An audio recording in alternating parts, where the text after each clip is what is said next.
Hello guys, Nanashi here. The protagonist is the 666th resurrection of the Demon King, and was therefore nicknamed 666. His dark companions depend on him to get out of hell, but instead of helping them, Six changes his name to God, and creates a new identity to live among humans. Our story begins by recounting the last battle between the Demon King, 665, and a pure clan warrior.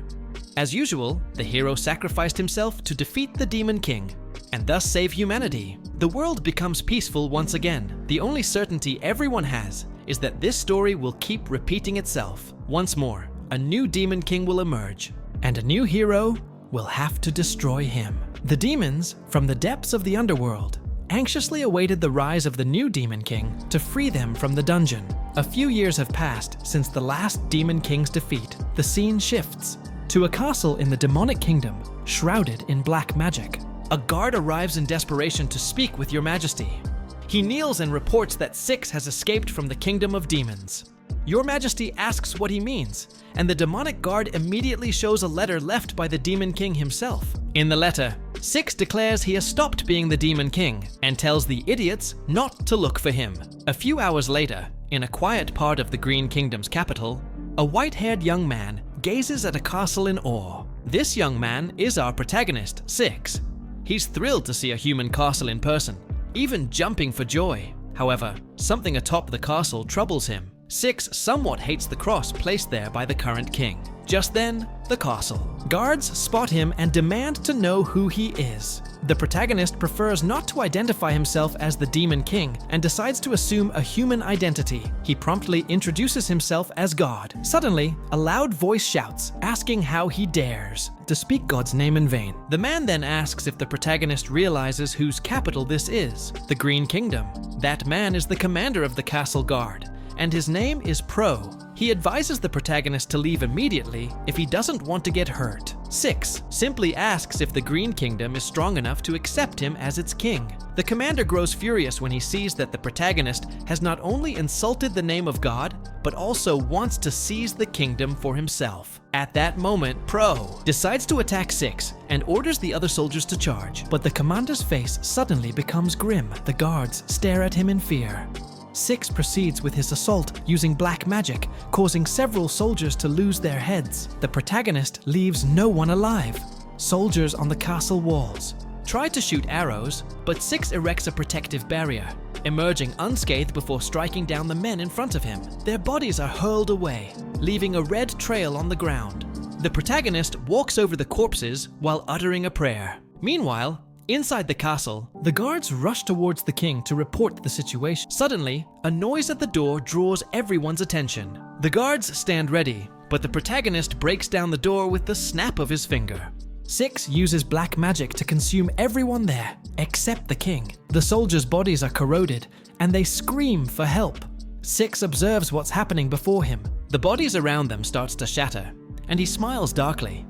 Just then, a man exuding a powerful aura appears in the royal court. He holds a sword while praying fervently. The warrior calls on God to destroy evil, then pulls his sword from its sheath. He leaps at Six with a blessed blade, ready to strike him down. The protagonist notices the glow emanating from this man and asks if he's part of the pure clan he's heard so much about. The warrior replies that he doesn't know who the intruder is that broke into the castle's defenses so easily, but he knows he must defeat him for using black magic. Six realizes that, up to now, no one suspects he is the Demon King. The warrior then answers the previous question. He is not from the pure clan. Otherwise, he wouldn't be struggling with this threat. He charges at Six, tearing up the floor as he moves. The protagonist casually blocks the attack with his hand, gripping the blade and asking if that's the best he can do. At this point, Six mimics the warrior's prayer and taunts him, wondering which of them God will answer first. The warrior did not expect such boldness. Taking advantage of the man's surprise, Six strikes him in the chest with his hand, then rips out his heart, telling the warrior never again to mention God in his presence. The man collapses. Six turns to face the king. A few soldiers step forward to protect their ruler, and the protagonist is surprised to see anyone still alive. Furious, the king demands to know how just one man could inflict such devastation. He had assumed an entire gang of criminals was attacking. The king realizes how dire things are now that only his final line of defense remains. Taking a deep breath, the king asks who the protagonist is. Six smiles upon recognizing the castle's ruler and says he just wants to talk. A guard interrupts, asking how he dares address his majesty in such an improper way. The protagonist points at a few men with his finger, and they are instantly destroyed. He then looks at the remaining guards, asking if anyone else wants to complain. The men notice the range of Six's magic and how lethal it is, so they prefer to stay quiet.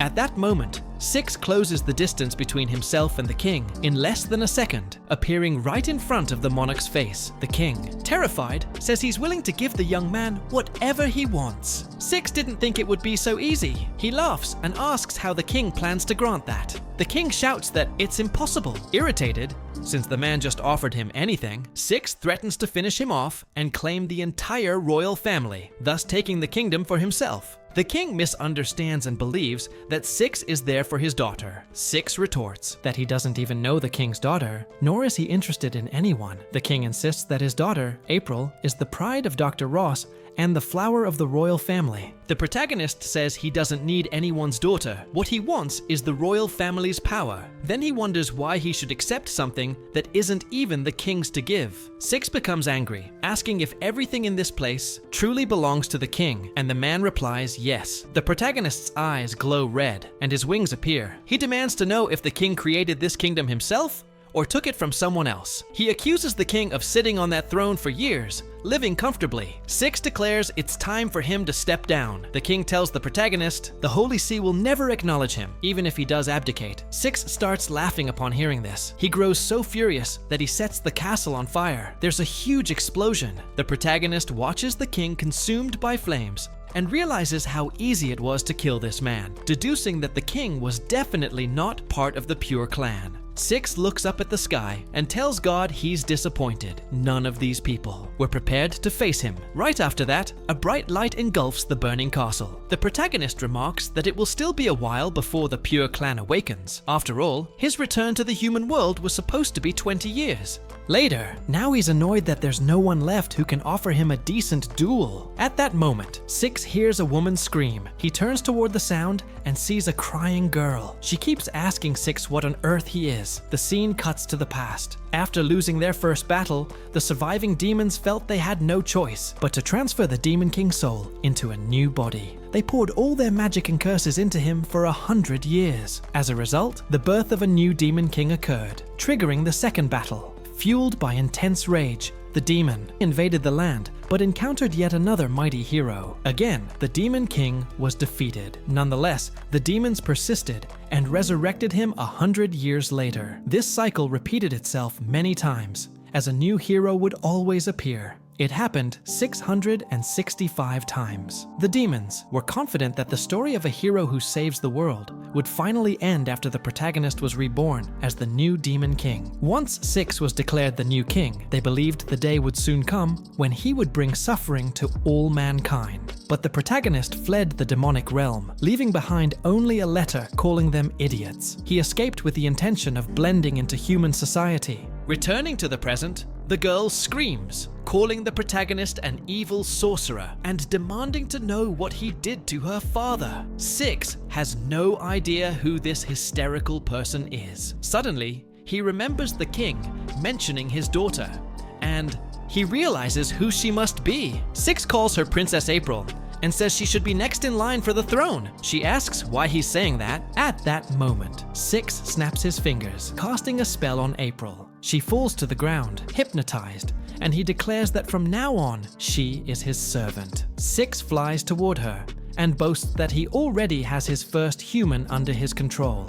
Holding her chin, he warns her to leave before she loses her eyes. Their conversation is cut short when a purple rift appears nearby. A voice says, "There's no way such a powerful presence could remain hidden from its lord." A man in purple named Alex steps out of the crack, announcing that her loyal servant is at her service. Six angrily asks if Alex followed him here. Alex replies that she couldn't just let him run off. Bia comments that Alex served Six's father, not him. The man states that this is the new form of the Demon King, and he must follow his lord wherever he goes. The protagonist says Alex should leave because he's not going back to the demonic kingdom. The servant replies that he will respect those, orders and tells Six to carry on with whatever he was doing. Then he asks what Six had in mind. Alex speculates that perhaps the protagonist meant to plant his seed in the girl. He sounds excited, saying he practically raised Six. He was both a mother and a teacher, ever since the Demon King needed an education, including the time when the protagonist was placed in an awakening chamber. Six is shocked and asks if Alex was the one who locked him up. Alex continues explaining that he cared for the Demon King since he was a baby and is now eager to see him take an interest in a woman.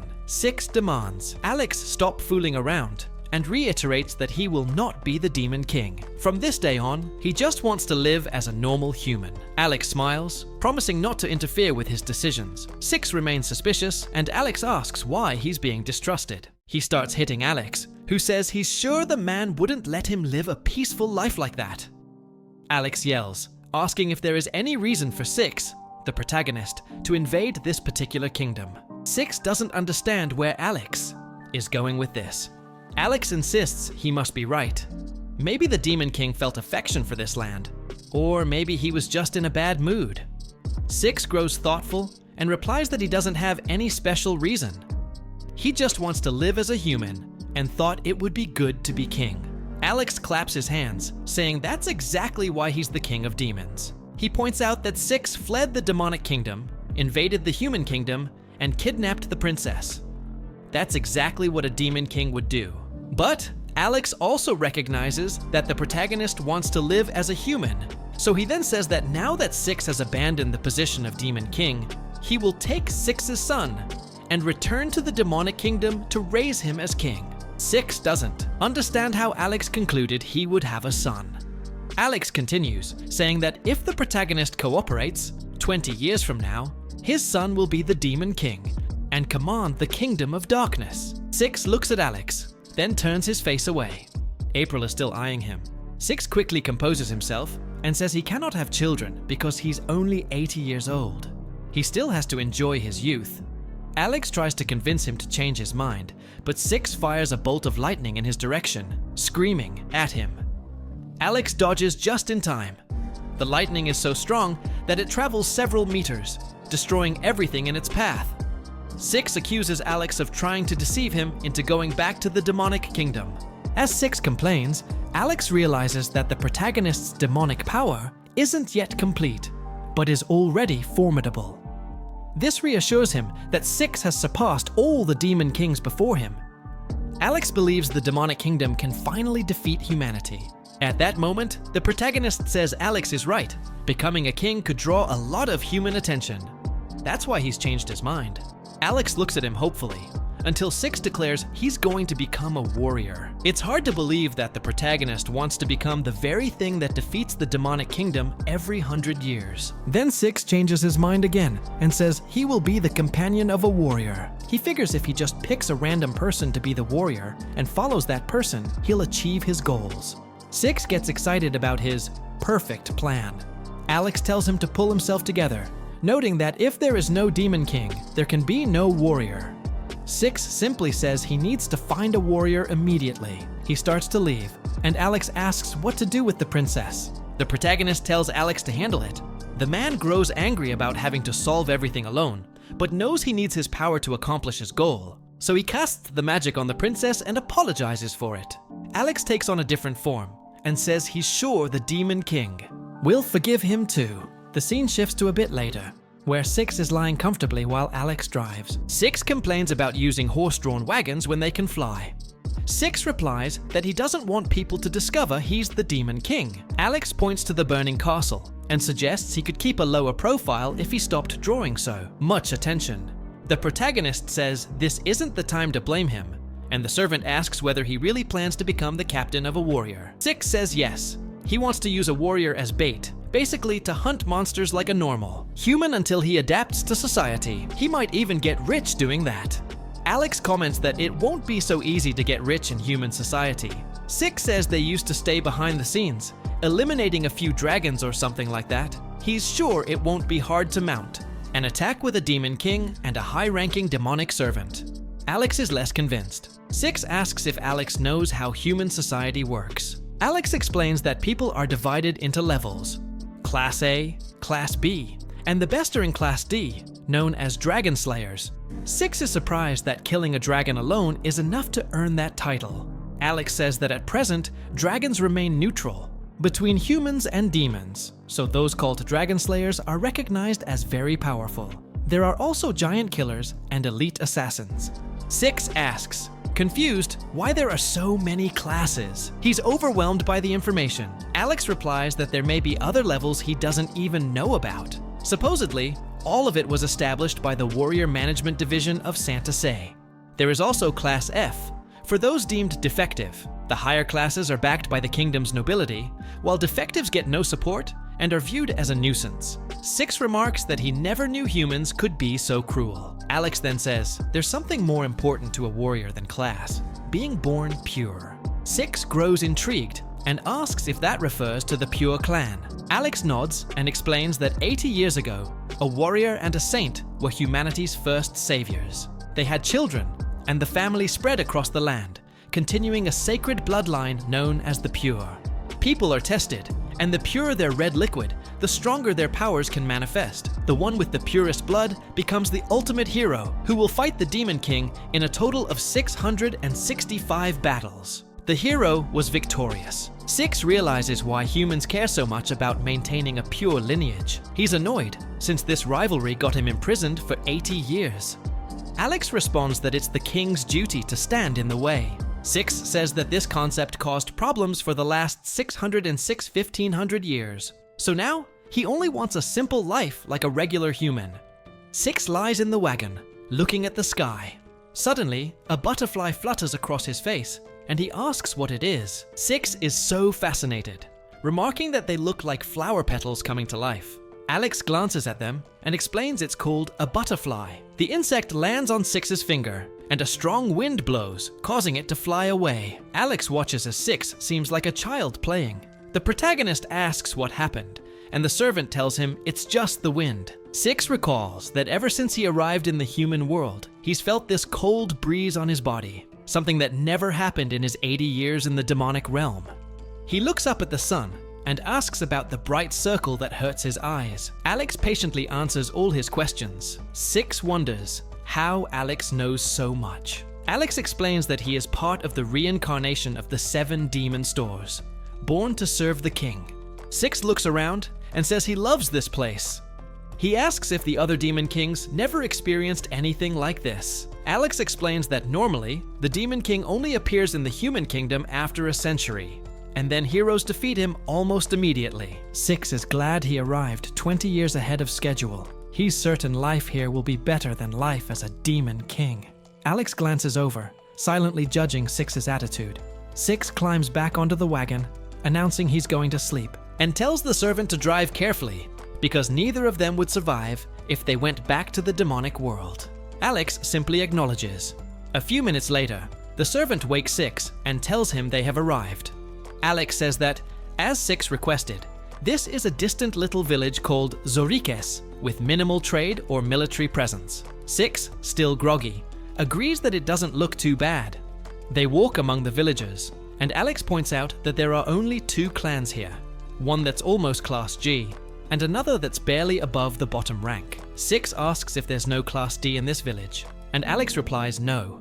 If any Dragon Slayers were around, it would be a problem. Six is startled and asks if Class D is really that strong. Alex confirms it is. Just then, they notice some villagers talking about how a dragon attacked the nearby castle of Trier the previous day. A red-haired woman warns that the dragon is still in the area, so nobody should travel to Trier for now. A man in a blue shirt says he believed dragons were extinct. Six recalls Alex saying that dragons were neutral, so he asks him about it. The servant replies that it has been 80 years since he last set foot here, so something must have changed in that time. A few minutes later, the pair finally find an inn to rest. The owner greets them cheerfully, and Alex asks for the best suite. The owner seems pleasant on the surface, but thinks to himself that these country folks likely have no money for a good room. Then Alex shows him a chest full of treasure stolen from Acom Castle. Realizing his mistake, the owner immediately tells an employee to prepare their suite. The flustered worker trips on the way, but quickly recovers and introduces himself as Zik van Rolevite. The caretaker starts going upstairs with their bags, while Alex mentions that everyone in the village is talking about the attack on Castle Trier. Zik replies that they needn't worry, because the village has a prestigious hero clan that's almost Class G. Alex nods. Zik opens the door to the best suite at the Golden Inn and tells them he'll be available if they need anything. At that moment, the protagonist interrupts, asking if he's from the Pure Clan. Zik says yes. Six assumes the bloodline wasn't strong enough because the guy works at an inn instead of becoming a warrior. Zik agrees with him. The protagonist asks how pure his lineage is. The boy shamefully reveals that he is from Class F, a defective. Suddenly, an explosion hits the inn, and someone jumps far away to protect himself. The protagonist looks at the ceiling, which ended up being ripped off, and realizes they were attacked by a dragon. Residents begin to flee, screaming that a dragon has appeared in the village. Zik asks the guests to evacuate. Regarding that, the protagonist again questions whether Alex hadn't said dragons were neutral. Alex defends himself, saying he heard that 80 years ago. Six says it's fine because this moment is perfect. He looks at Zik and declares he will be his sponsor. The protagonist explains that he's been searching for a warrior, and it seems fate brought them together. He says that if Zik accepts his offer, Zik will gain wealth and never again be called a defect. Furthermore, he will no longer be Class F. These words lead Zik to recall his past. He remembers being a child, with his brother always questioning why they were despised despite having a pure bloodline. Zik also recalls the hunger his family endured during his youth. As he grew up, he thought he would never have a chance. But now, after hearing the protagonist's offer, his mindset changes. He kneels and thanks him for the opportunity, promising to do his best not to fail his sponsor. Six, pleased by how easy it was, says they are now partners. Then he sends Zik off to face that dragon. Zik is afraid, wondering if it might be safer to start with goblins or something else. Six replies that before they begin, there's one thing they must do. Using magic, the protagonist writes a contract. It basically states that Zik must fully obey all of Six's orders. Only the protagonist can terminate the agreement, and Zik cannot raise any objections. All riches will be distributed as the contract owner sees fit. Six warns they will be bound together from the moment Zik signs. The poor boy realizes he won't have much freedom, but the mention of riches entices him, so he signs anyway. The protagonist smiles and announces it's time to get that dragon. Alex remembers that not just anyone can eliminate a dragon. Six tells him he'll just watch while they do the work. His plan is for Alex to kill the dragon, leave it in front of Zik, the defective, and then have Zik place his sword on the dragon's body, so everyone believes he was the one who defeated it. The poor boy likes the plan until he realizes he's being referred to as a defect. Alex reminds the protagonist that Zik is Class F. People will be suspicious if he single-handedly kills a dragon. Six looks at the poor defect with shining eyes, wondering how to solve that problem. At that moment, Zik's clothing is torn off, and the protagonist takes a pot, uses fire to burn eye holes, and places it on Zik's head. Six calls him my masked warrior, and says this way, nobody will recognize him. Alex says he will deal with the dragon in the meantime. Zik is surprised that they are actually going through with this crazy plan. The protagonist notices something is missing and grabs a broom lying on the floor, tossing it to Zik. Six tells him to wait there and be ready once the dragon is defeated. These words are enough for Zik, who suddenly feels a strange force running through his hands and insists he can handle anything. He manages to awaken some warrior spirit from deep within his veins. The instinct of the pure bloodline arises, an instinct that, if he knew the truth, would naturally drive him to destroy the Demon King. However, Zik has no idea that Six is the Demon King, since the protagonist presented himself as God. He also doesn't realize that sensation is the awakening of his pure lineage. He simply assumes it's a power given by the protagonist and thanks him. Six pats his back, labeling him the pet. Meanwhile, villagers try to escape the dragon's onslaught. Alex emerges from a magic rift and sees the dire situation. The dragon also notices him. The servant decides there's no time to waste and uses his magic to launch multiple attacks at once. The monster charges, appearing unfazed by the blows, but in reality, Alex's spell is directed at its heart. At that point, he warns the dragon that he's holding its heart in his hands, so it must not resist. Alex seizes the opportunity to ask why the beast is here. Weren't dragons and humans at peace a few years back? Suddenly, strange purple shapes appear within the dragon, catching the servant's attention. He realizes something is amiss when the monster manages to utter a few words, with Alex among the curses it speaks. From a distance, Zik watches the commotion. Some villagers peer from a window and notice the boy, wondering who he is. One suggests he might be a warrior, but another disputes it, saying there's no way a real warrior would dress like that. Zik grows embarrassed, and the protagonist advises him to ignore them. Glancing at the villagers, Zik thanks them and tells himself it's time to take down that dragon. Meanwhile, the monster keeps causing trouble for Alex. The servant finds it hard to control the creature, so he tries a different approach. He attacks with demonic hands and attempts once more to imprison the dragon.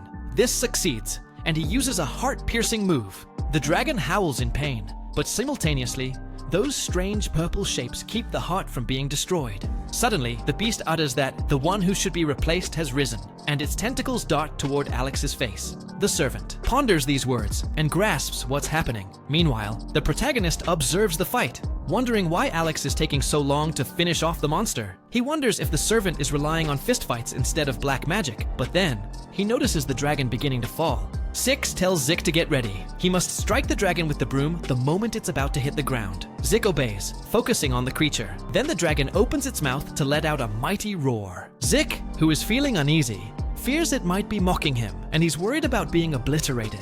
Six bursts out laughing and tries to calm him, declaring that as long as he's there, nothing bad will happen.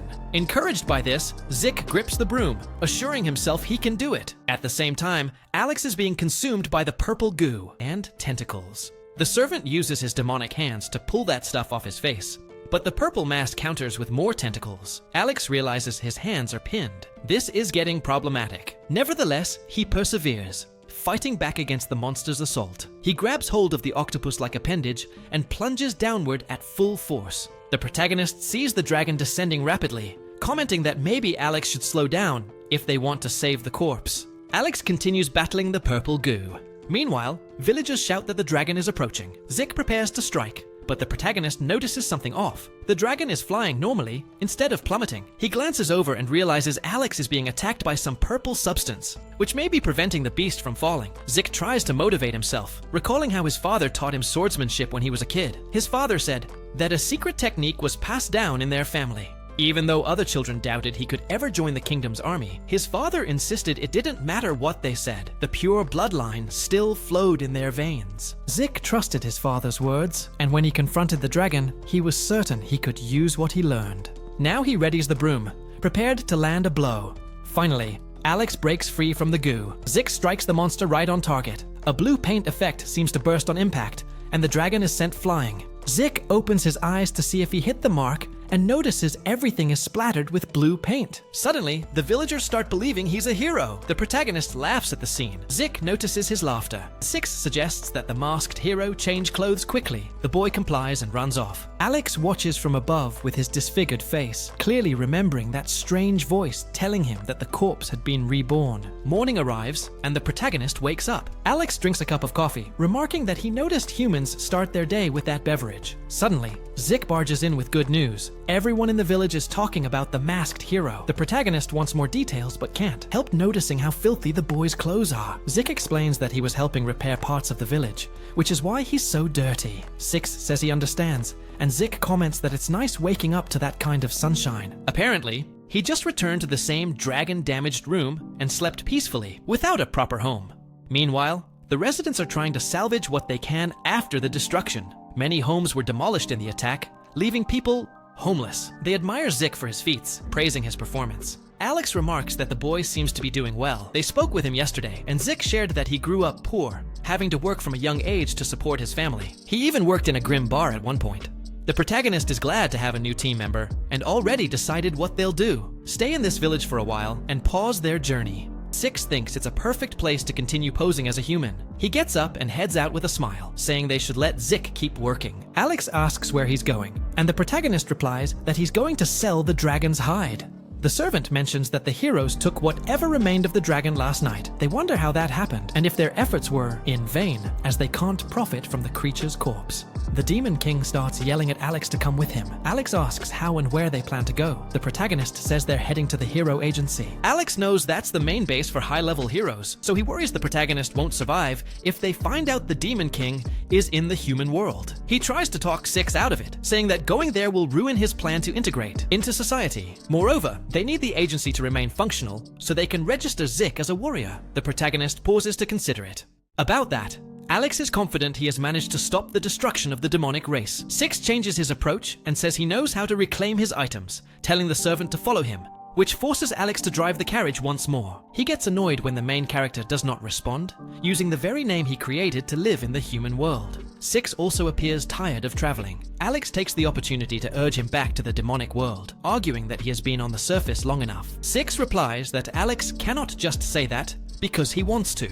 The servant does not understand the boy's reluctance to claim his own title. After all, the 665 demon kings before him, and every demonic kingdom, accept this as soon as it is born. The protagonist responds that Alex must accept there is no more demon king. The servant tries to convince him at least to produce a son who could take his place, but 6 refuses. Alex makes it clear he will not leave until he brings an heir back to the underworld. 6 replies that is fine, as it means Alex will remain here on Earth by his side. The servant says he can find the perfect girl for that, a tribute to both of the 6 kings. He begins to ponder the plan, remembering the princess, but wonders if it would actually work. Alex asks if anything is wrong, and the protagonist hesitantly questions whether a human can be impregnated by a demon. Alex says yes, and 6 gives a mischievous grin. The servant explains that the method for having a baby is exactly the same. He begins describing how the main character could conceive a child, but 6 cuts him off, saying he understands. Alex goes on to note that if the boy wishes, he can have a child with a human. Apparently, there is a 25% chance of pregnancy with just a kiss. Alarmed, the protagonist asks if kissing alone can produce a child. The servant replies that 6 is so fertile, he could impregnate someone simply by standing near them. Lying down in the wagon, the protagonist says he finally understands his body is designed this way because he is fated to leave an heir for the next reincarnation. Alex explains that this is the body of every demon king in the demonic realm. 6 confesses he does not like the feeling of people expecting something from him. At that moment, their conversation is cut short by a sudden noise. They both look toward the sound and see a girl being chased. Alex urges the protagonist to help free her from those mountain bandits, but 6 is too comfortable in his wagon to intervene. Moreover, the situation looks suspicious. The protagonist remarks that a beautiful girl pleading for help is one of the most common tropes in fantasy. Alex is unsure, and 6 clarifies that the bandits keep pursuing her even across open fields and right in front of them. He is convinced Alex orchestrated this scene so the girl might bear his heir. The servant asks if the protagonist truly believes the greatest strategist in the demonic realm would allow such a terrible plan to be enacted. At that moment, the girl reaches the wagon and implores 6, asking if he is already siding with those bandits. He replies he is merely a hero's companion. She ignores that and continues begging for help through tears. The protagonist says such thugs are too minor for him to bother with. The girl hurls some insults, prompting 6 to suspect he has caught her in a lie, and he laughs in her face. Yet the next moment, the bandits throw an axe at the carriage. One of them begins tearing at the protagonist's rustic clothes. 6 did not expect his carriage to be damaged. Something about that triggered fury within him, and he cursed them all. The bandits collapse to the ground, ensnared by black magic, howling that their bodies are aflame. The others try to help, but the protagonist states this fire cannot be extinguished. His magic cannot be undone by anyone. He then asks if anyone else wants to test his patience. They do not hesitate to abandon their fallen comrades and flee. The girl appears relieved, and 6 tells her she may leave now. She pleads for help because her temple has been seized by mountain-dwelling bandits. 6 refuses again, stating he does not do low-level missions, then tells Alex to move on. The girl interrupts, asking if the protagonist is the companion of that hero who dresses in a piece of cloth. She adds that her temple holds a genuine dragon helmet and promises to reward him with it if he helps. The protagonist likes this idea and urges Alex to hurry. A few minutes later, 6 is being carried comfortably by his servant. Alex can barely stand the endless stairs, but the protagonist encourages him to push on. The servant senses something odd about the girl. While he is exhausted, she has been running for 30 minutes without slowing. Alex expected the steepness of the mountain to be a real challenge for any human body. 6 tells him not to worry because he will rip her head off if she is lying in any way. What the protagonist cannot understand is why something is referred to as the Golden Dragon. Alex explains that dragons once worshipped God, just as the underworld reveres the Demon King. Indeed, the Golden Dragon is the highest authority among dragons. Every living creature in this world chooses someone they call Creator. 6 thinks that is different from humans' God. Demons view dragons merely as a secondary force. Alex claims demonic beings would be favored if the protagonist embraced his own title. Even so, it seems 6 is uninterested. A few minutes later, they finally reach the mountaintop. Alex collapses onto the ground, and the protagonist steps on his back as if it were a walkway. Six warns he will use Alex again for the descent. The two enter the temple, hidden within a cave. Immediately, the protagonist asks where the priestesses are, saying he came here to collect the authentic golden dragon helmet. Alex tries to keep him quiet, when suddenly a roar echoes from behind them. The boys turn around, startled. The girl who was previously being pursued is now soaring in midair, projecting a terrifying aura. They misread the protagonist's intentions, and she remarks that his minion seems more capable than he is. Six continues demanding the location of the helmet. The woman orders them to kneel, and declares that the body before them is now occupied by the ruler of all dragons. Alex asks the protagonist what they should do now that they have found the true golden dragon. The servant feels cornered, as though there is no escape. The woman laughs and says it is fine if they are afraid. She can pardon them for their insolence. But first, she gives the protagonist an ultimatum. Six wonders if she truly believes he wants to apologize. He scratches his nose and replies that he just wants a cool title like hers. He has a brief exchange with Alex, and the woman becomes furious at not being taken seriously. She shouts for them to stop this foolishness because time is short, so they should apologize immediately. Six insists he has done nothing to her that warrants an apology, but the woman reminds him that just yesterday,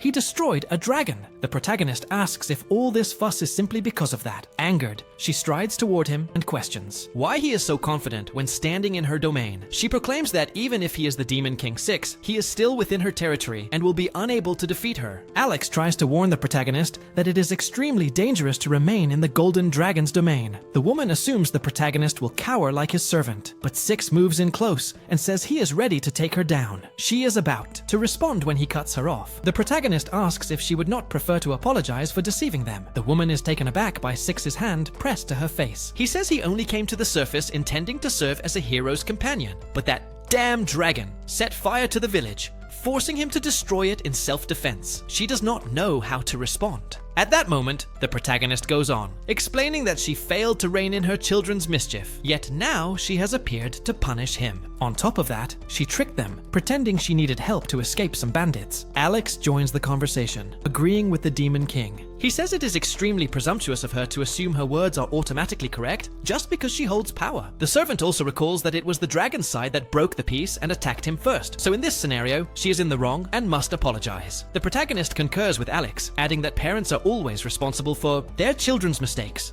so the woman ought to apologize to the village her dragon attacked. At this point, Six and Alex pressure her to admit her fault. Suddenly, a red liquid seeps from the girl's ear, and she realizes she is in the wrong. She admits her error and begs them to let her go now that she has confessed. She tilts his head, asking if the protagonist can at least hear her request before leaving. The Demon King does not grasp why she is still pressing the matter. She says she will voice her request only if she first receives an apology. The woman sees no other option and meekly begs forgiveness. The protagonist strokes her head in a somewhat dubious manner and says he accepts. Then he asks what request she is so eager to make. She stammers a bit, then says she needs her dragons to be hunted down. Six is astonished and wonders if this dragon mom truly wants the Demon King to defeat her own children. She answers yes, and the protagonist starts patting or lightly, slapping her a few times, asking if she actually thinks he would fall for such a foolish trap. Alex steps between them, asking if God is suspecting this because of the purple tentacled substance that was attached to the dragon's body. The woman admits she believes that monster is taking over her dragon's minds, causing them to attack the village. After all, dragons would never breach a peace accord with humanity. Even though her offspring have suffered greatly at human hands, they should never have attacked. Now she fears a renewed war between dragons and humans. Therefore, she begs the protagonist to accept her request and kill the dragons that are being manipulated by whoever this extremist is. Six understands precisely what she wants and says he will track down the troublemaker, called the Hardline, who controls these once peaceful dragons. But he asks if she is turning to the Demon King because she does not want humans to wipe out her children. She confirms that is so, and the protagonist demands to know what he gains from this. The goddess asks if he has anything in mind, and the Demon King asks for 5 dragon scales. He heard that since ancient times, weapons have been forged from dragons. She finds this request excessive, but the protagonist says that is her price and prepares a contract. He warns her to think carefully because she is about to make a deal with the devil. All she needs to do is state her name, and the contract will be sealed. The woman ponders briefly, then agrees. Six grins and declares the agreement sealed. Now he tells God to free him from this space, adding that he will begin the job tomorrow. At that moment, the girl screams for him to wait and asks the protagonist to capture that living goo if possible. He agrees and is released from the unreal space. Alex breathes the fresh outdoor air again and comments that things are going well. So far, Six answers that they are, but suddenly takes off running. He looks into empty space and cries out that the crazy woman deceived him again. She promised to hand over the dragon's golden helmet, but lied. Alex tries to calm him, but Six keeps resisting, vowing he will still rip that girl's neck off. Scene changes to the next day. Six flashes his beautiful smile. While Alex angrily asks if he really plans to forge weapons the same way humans do, Alex grabs his neck, asking why the protagonist abandoned the underworld just to forge weapons like humans. Zik tries to defuse the tension. The protagonist refutes these accusations, saying that humans have, for a long time, used such weapons. To annihilate baby dragons, he merely wants to be part of the wealthiest circle. Besides, she promised to give him plenty of weapons if he captures the dragons. Six adds that weapons are the best trade among humans, since they spend 100 years preparing to fight demons, meaning a lot of money is involved. Alex tries to bring the Demon King back to reality, while Zik looks on in confusion. The protagonist explains to his servant that he doesn't actually aim to be some captain of weapons, but rather to keep all those weapons within reach in case a battle erupts. Alex comments that this is exactly what one would expect from the king of the underworld.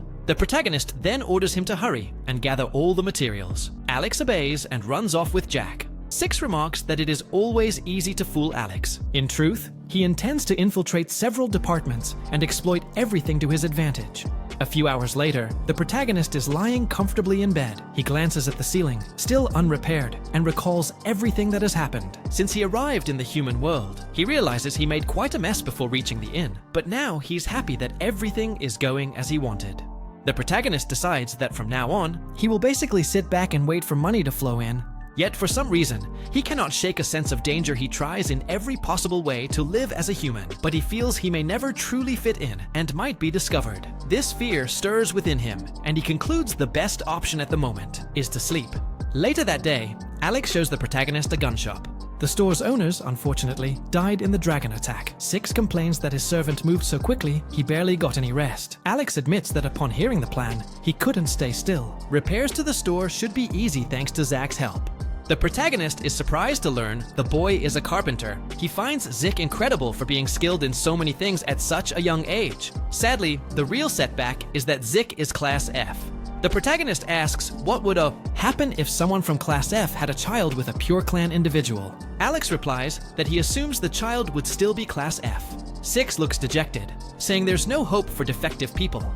His servant points out that even so, that child would inherit a pure lineage, which isn't so bad. Moreover, wealthy parents can raise a child's levels in various ways. The protagonist understands it will still be very hard for someone labeled Class F to gain acceptance in society. Alex agrees, and adds that Zik might change people's minds now that he plans to become a hero. The protagonist recalls how his servant mentioned certain heroes have their levels boosted by money, and he becomes furious no one seems to question how demons could be defeated by these so-called heroes, whose heroism depends on wealth. Six calms down, remembering he's no longer with the demons, then changes the subject, asking where his hero is. The scene switches to a street noodle shop, where Zik is preparing dishes as the protagonist arrives. Zik asks why he's selling noodles. Zik explains he had free time and wanted some extra cash. The protagonist approves and orders a bowl of noodles. Zik quickly complies, and the Demon King, taken aback by the dish's lovely presentation, finds his mouth watering. Since it's Six's first time tasting human food, he seems to be enjoying it immensely.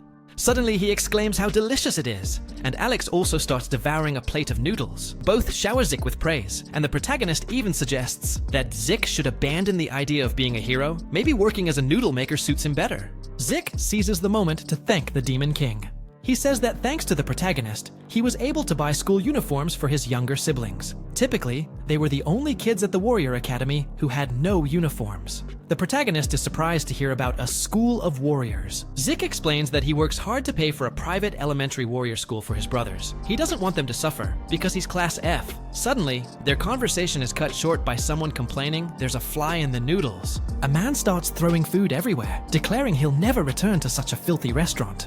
Zik apologizes and insists there are no flies around. Out of nowhere, the man shoves a plate of noodles in Zik's face, and the boy raises his arms to defend himself. The man demands if Zik knows whose son he is, threatening to shut down the shop. At that moment, some customers gather around. Zik asks whether he's from the Beach family. The guy who threw the food laughs at Zik, mentioning the Holy Beach family. He recalls his father saying something about begging for a job in your home. The protagonist cannot tolerate these insults toward his hero and yells at the fly to cut it out. The man, offended at being called a fly, asks if Six wants to pick a fight. The protagonist raises his hand towards the troublemaker and remarks that it's time to deal with some flies. He clenches his fist, pushing the man to the floor. The woman who was with him tries to flee, but she is also caught by the protagonist's magic and tumbles down. After that, Six calmly resumes eating as though nothing happened.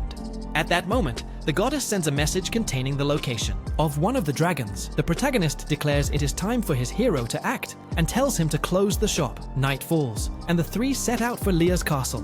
The carriage speeds off with Alex once again at the reins, and poor Zik wants more in his underwear. He looks at the protagonist, who lounges comfortably in the carriage, and confesses that seeing his master so relaxed makes him feel more confident apparently. A dragon is nothing to Six, but Zik is sure his own legs will shake once he actually confronts the monster. Alex responds that since he was chosen by his master, it means he must hold great importance to the group.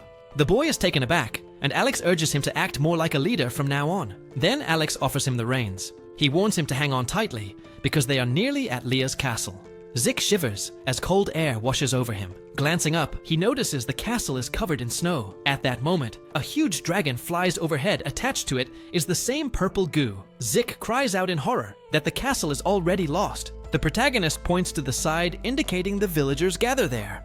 Alex says the people likely escaped unharmed thanks to some G-class heroes. Six is pleased and tells Zik to prepare himself. Meanwhile, the villagers huddle in blankets against the cold, complaining they need more supplies. One resident begins praying for God to stop the blizzard. Another wonders if God has forsaken them, but a different person says they don't know. Apparently, the king fled, leaving them behind, it seems. The emperor simply used a mage to create a warm space for himself a short distance away, with no thought of helping anyone else. Just then, the emperor starts berating the mage for not providing enough heat.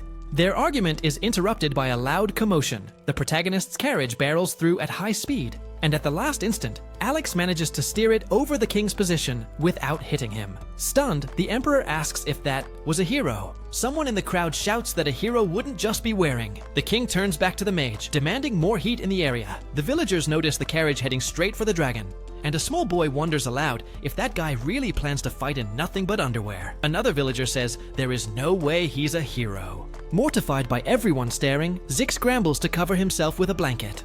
At that moment, he sees a sad sight. Some villagers failed to escape the castle in time and have been frozen. The cold here is severe, and few people have blankets. Suddenly, the protagonist calls out to Zik, saying they will use the same plan as before. Alex will fight the dragon and drive it to the ground for Zik to finish off. Zik just needs to grab a broom at the right moment. Like last time, the boy agrees, and the protagonist warns Alex not to repeat his previous blunder. Alex promises he will do things right this time, then opens a teleportation rift. He explains that last time, he had issues because he was unfamiliar with that creature, but now he's ready. Six commands him to capture the dragon alive. Alex smiles and says he will do what he can. Then he instructs Zik not to leave his spot. The dragon is bigger than the one before, and he needs to stay put so the villagers can watch. With that, Alex enters the rift. Confused about what stay in position really means, the boy turns to the protagonist for an explanation, but the protagonist just tells him to keep watch while he takes a nap. Zik, however, says he needs his help with one thing. Six, curious, asks what it is. The boy says he needs the protagonist to come along with him to the bathroom. Meanwhile, Alex opens a rift that leads directly to the purple slime. This time, he feels more equipped to handle the threat. The octopus-like mass clings to the dragon's head and lashes out at Alex the moment it spots him. Tentacles whip toward the servant, but Alex swiftly blocks them. At that point, he marks multiple points on the purple creature with magic, and an explosion follows. Zik, observing the fight, is impressed. Some villagers also try to see what's happening, but the fog blurs their vision. Zik realizes he needs to move to the place Alex indicated, but before he goes, the protagonist hands him a shield, warning that he must protect himself. He then casts a defensive barrier on it. Shocked, Zik hears the protagonist explain that the shield should at least withstand a dragon's breath, just enough to keep the boy alive. Zik is about to express his gratitude when he sees that Six has already gone back to sleep. He decides he needs to hurry and find a suitable location for Alex to bring down the dragon. He concludes that the most visible spot must be somewhere high and centrally located. The boy scans the surroundings and notices a mountain covered in ice. He sprints at full speed, but slips along the way. Meanwhile, the fight rages on between Alex and the purple creature at the mountaintop. The servant continues drilling into the tentacles with precision. Suddenly, one of the octopus's eyes turns red, and he throws something corrosive at Alex's face. The servant is struck, splattering red liquid. The octopus still controls the dragon's consciousness and attempts to flee, but Alex, even with an injured face, chests the target. This time, his attacks succeed. The dragon appears disoriented. The monster loses its balance, while Alex keeps knocking it back. Suddenly, the dragon collapses because of the crazed octopus. The servant's body undergoes some mutations. Approaching the purple goo, he notes it seems very resilient, but he's not here to play games. He declares he's going to finish it now. Zik watches from a safe distance and realizes the dragon is already on the ground. He's astonished that Alex can handle a dragon by himself. This sparks the boy's curiosity, and he wonders if Alex might be Class D. The residents at the foot of the mountain, who can't see the battle clearly, cheer for Zik. They're under the impression that the boy in underwear is the one defeating the dragon. The king hears the villagers' cheers and questions if that's truly the hero. Hearing this, Zik feels encouraged. Realizing everyone is rooting for him, he becomes determined to act like a real hero rather than just standing still, waiting for the target to fall at his feet. At that moment, a voice calls him hero and pleads for help. Zik looks around and spots someone who is nearly completely frozen. He hesitates, unsure what to do, when suddenly he hears a loud noise and sees Alex thrown backward. The servant still struggles with the slime. In addition, his body is slowly being corroded by the enemy's acid. The purple monster manages to regenerate and again take control of the dragon's consciousness. It utters a few words in its own language at Alex. He suddenly realizes the creature can regenerate indefinitely as long as its host remains alive, meaning the dragon in front of him is effectively a zombie dragon. The beast tries to rise again. On the other hand, Alex recalls the protagonist's request to keep the dragon alive. Considering that, his only option is to sever all its limbs. Right then, the dragon manages to stand and charges at Alex, ready to strike. The servant activates 100 demonic hands without hesitation. This time, his body seems even stronger, and the move lands. One of the demonic hands morphs into a giant fist, and Alex punches the dragon in the face. Knowing this alone won't suffice, he triggers a second skill called Hammer of Hell. Numerous hands shoot out from his back, and he batters the dragon relentlessly. The hands then fuse together to bind the enemy. The dragon roars in agony, trying to break free, but Alex refuses to give ground. All at once, the earth quakes, causing Zik to be flung far away. Meanwhile, the servant conjures a protective barrier with some of his hands. The question remains, who will deliver the final blow? The purple goo keeps trying to reclaim the dragon's mind and escape. Alex quickly recites a spell, commanding his hands to merge and then split into 3 formations to attack. The hands restrain each of the dragon's limbs. Then, Alex pins them to the ground with his first hand. The second hand inflicts a great demonic blow, and the third unleashes a rain of punches. Villagers catch a brief glimpse of the fight and are awestruck. Meanwhile, Zik regains his senses and rushes to the woman who asked for help. He tries with all his might to break through the ice, but fails. Zik notices the woman is hugging someone who was already frozen, concluding that person sacrificed himself for her. Just then, the woman pleads with him to at least save her son. Zik uses the broom handle in an attempt to chip away the ice, declaring he'll get both mother and child out alive. He moves as quickly as he can, knowing Alex will soon need his assistance.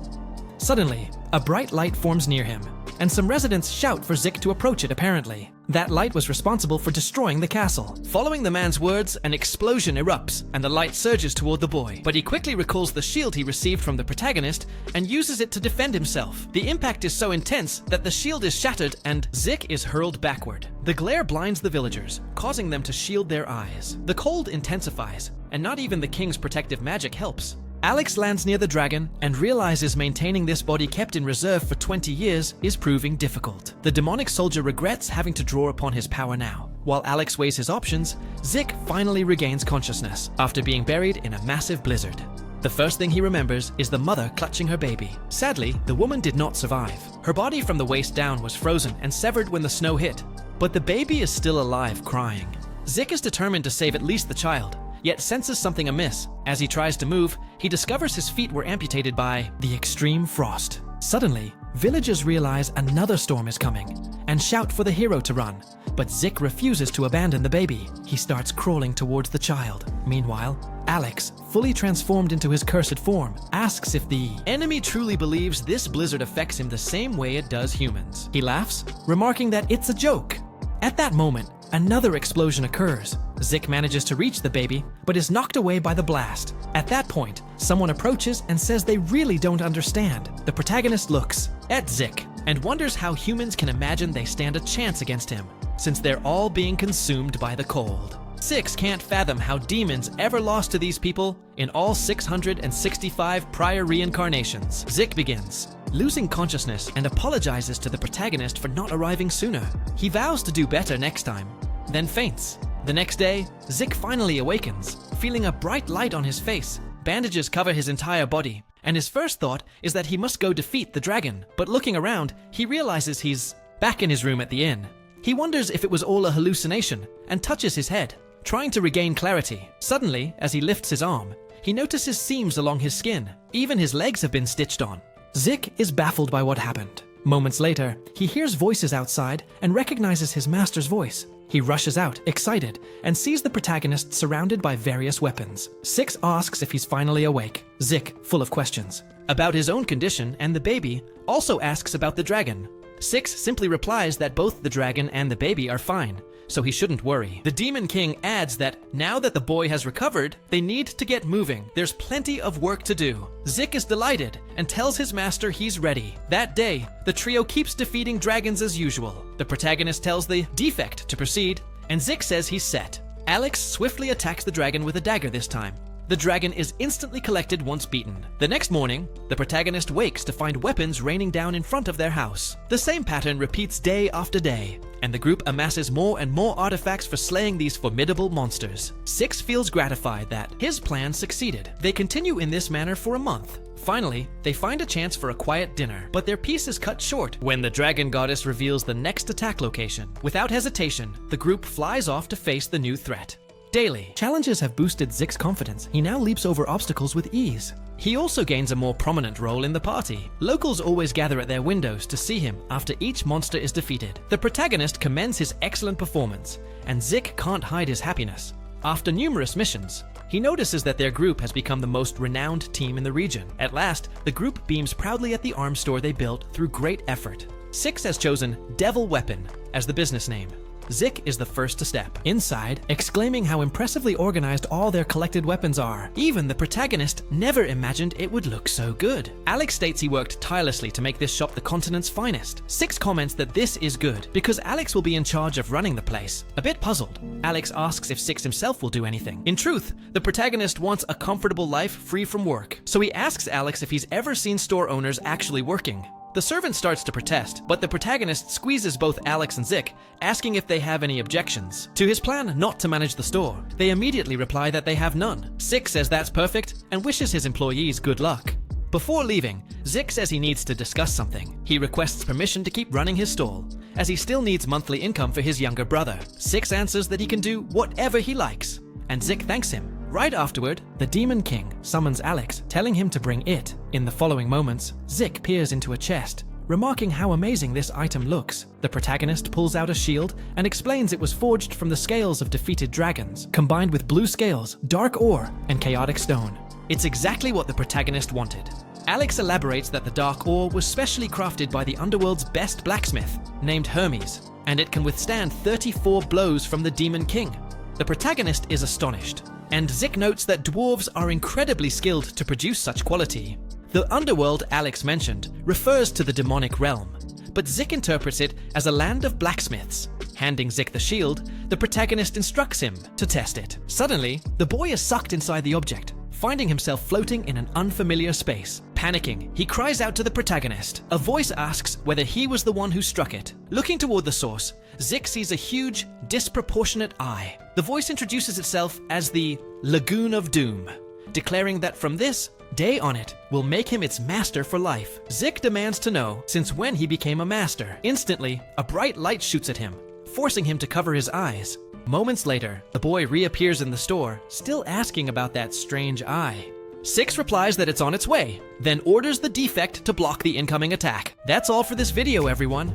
If you had a good time watching, be sure to give it a thumbs up and hit that subscribe button so you'll catch the next part of this story. Thanks a bunch, and see ya.